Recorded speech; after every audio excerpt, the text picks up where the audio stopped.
नमस्कार दोस्तों, जय श्री कृष्ण। कैसे हैं आप सब?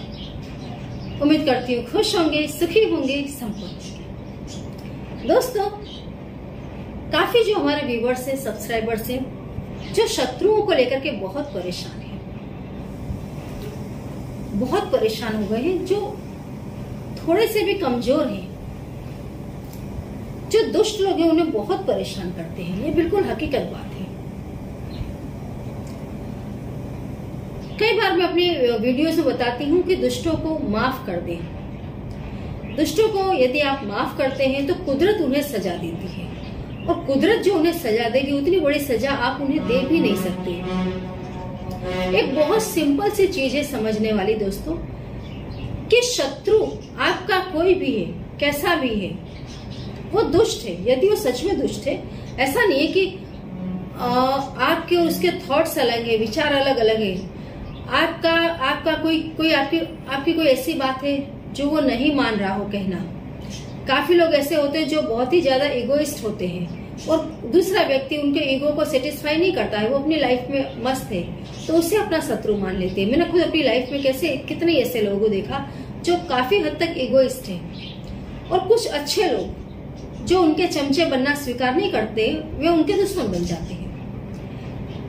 वो उनके घर की जो महिलाएं उन्हें और बच्चों के भी दिमाग में इतना कचरा भर देते हैं कि वे भी जगह जगह अपने आप को बहुत बड़ा साबित करने के चक्कर में अनेकों तरह के पाप और कुकर्म करने लग जाती हैं। औरतें भी ऐसे के घरों की, बच्चे भी, और वो खुद आदमी भी ऐसे कर्म करते हैं। तो एक चीज आप याद रखिए दोस्तों, जब भी आपका ऐसे दुष्टों से पाला पड़ता है, आप यार अगर उन्हें माफ करते हैं, मैं तो यूं ही कहूंगी कि जैसे आदमी दूध से मक्खी को निकालकर फेंक देता है, ऐसे अपनी जिंदगी से ही उन्हें निकालकर फेंक दे। घर में है आपके, हटा दे, आप अलग शिफ्ट हो जाए। काफी लोग लिख रहे हैं कि हमारी देवरानी जेठानी है, बाकी सबको एक तरफ कर दिया है, मेरी सास को मुझसे बोलने नहीं देते हैं। तरह तरह के तरीके से लोग परेशान करते हैं। काफी लोग जो जितने दुष्ट हैं, आप देखना जो नीच प्रकृति के लोग हैं, वो ग्रुप ज्यादा बनाते हैं। मैंने अभी एक पोस्ट की थी कम्युनिटी में कि जब सत्य और असत्य की लड़ाई होगी, तब सत्य हमेशा अकेला होगा, क्योंकि असत्य के साथ मूर्खों की भीड़ इकट्ठा रहती है।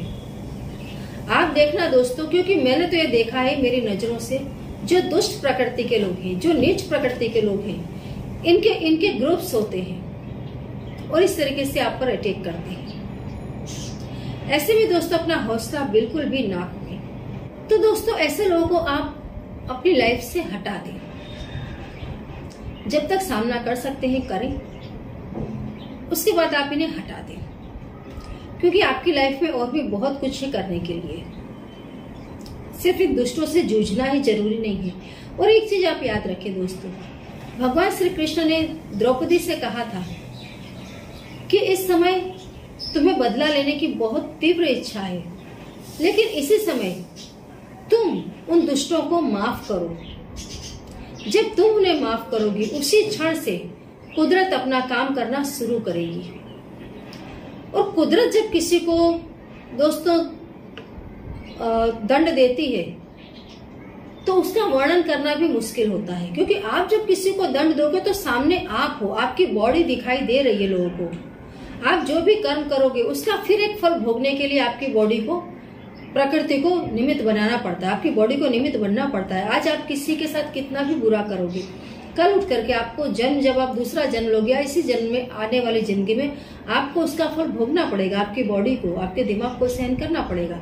लेकिन आपने यदि खुद को उस पिक्चर से हटा दिया, तो फिर जो जगह लेगी वो है कुदरत।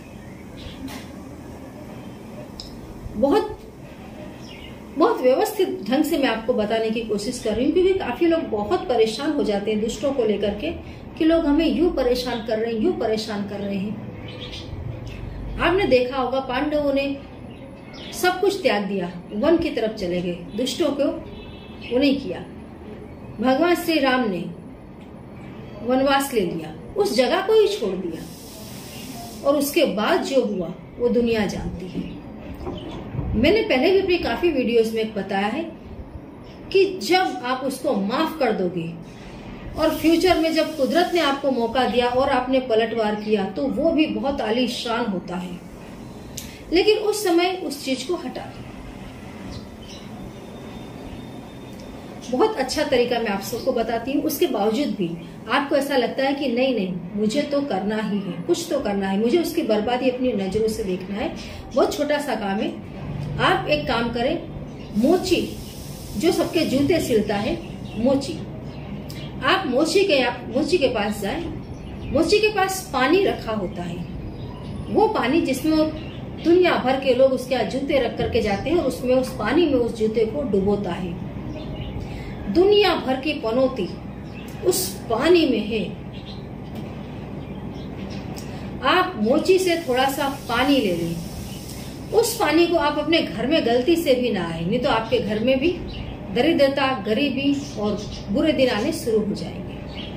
उस पानी को आप घर के बाहर ही रखें और किसी कागज पर आप अपने शत्रु का नाम लिखें, उसकी माता के नाम के साथ,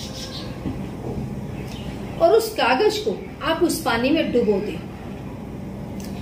डुबो करके आप अपने घर से दूर कहीं भी रख दें। दोस्तों, जैसे जैसे वो कागज उसमें पिघलता जाएगा, शत्रु चारों तरफ से बर्बाद होता जाएगा। शारीरिक रूप से, मानसिक रूप से, सामाजिक रूप से वो किसी को नहीं कह पाएगा। वो इतनी जात की कॉम्प्रोमाइज करेगा जो उसका मन नहीं मान रहा होगा लोगों के सामने। या शायद आप ऐसा देखें कि नहीं मैंने तो इतना बड़ा उपाय किया लेकिन उस पर कोई फर्क नहीं पड़ा। लेकिन इस चीज को आप लिख ले दोस्तों, उसकी जिंदगी अंदर ही अंदर बर्बाद हो चुकी होगी, किसी से कुछ नहीं कह पाएगा। बस उसका नाम इस पानी में आप लिख करके डाल दो। बराबर पानी जब तक जहां आपने रखा है उसे रखा रहने दो। अगर वो पानी अपने आप यहाँ वहां हो जाता है, हो जाने दो। बस इतना ध्यान रखो कि कागज उसमें पिघल जाना चाहिए। ये ना हो कि आपने डाला है और कोई दूसरा व्यक्ति आता है उस कागज को उठा करके फेंक दे, उस पानी को कहीं ढोल दे, ऐसा ना। कम से कम 24 घंटे तो वो कागज उस पानी के अंदर रहना ही चाहिए। उसके बाद में आपको लगता है कि जहां आपने इस पानी को रखा है वो जगह असुरक्षित है, तो जहां दोस्तों जाहिर शौचालय बने हो वहां जाकर के इसको फेंक दो, या फिर गंदा नाला जहां बह रहा हो उसमें जाकर के डाल दो, गटर में फेंक दो। आप विश्वास नहीं करेंगे कि आपका जो शत्रु है उसकी कितनी भयंकर दुर्दशा होगी। लेकिन जो मैंने पहले कहा उस बात पर आप गौर जरूर करना, क्योंकि शत्रुनाश के मैं जब भी आपको कोई भी उपाय बताती हूँ तब मुझे हमेशा एक चीज का खटका होता है कि कई बार जैसे आप दूसरे को शत्रु समझ रहे हैं, वो व्यक्ति भी आपको शत्रु समझ रहा है। जो क्रियाएं आप उनके लिए करते हो वो क्रियाएं वो भी आपके लिए कर सकते हैं, है ना। शत्रुता का कहीं अंत नहीं है। अगर आज आप देखेंगे कि आपके परिवार पर किसी ने अटैक किया है, आप उस पर अटैक करने के लिए जाओ, कर भी दोगे, सफल भी हो जाओगे, जो भी आप चाहते हो, लेकिन उसका वंशनाश नहीं हुआ है, तो ये चीज फ्यूचर में कोई ना कोई रूप में फिर आपके आगे आएगी और आपको या आपके परिवार को उसका पेमेंट करना है और करना है। वो ना भी आए तो कुदरत आएगी, है ना। तो शत्रुता का कोई अंत नहीं है। फिर भी आप लोग बहुत रिक्वेस्ट कर रहे हैं, बार बार पूछ रहे हैं, तो इस उपाय को करके देखिए। करते रहें, खुश रहें, हमेशा खुश रहें। जय श्री कृष्ण।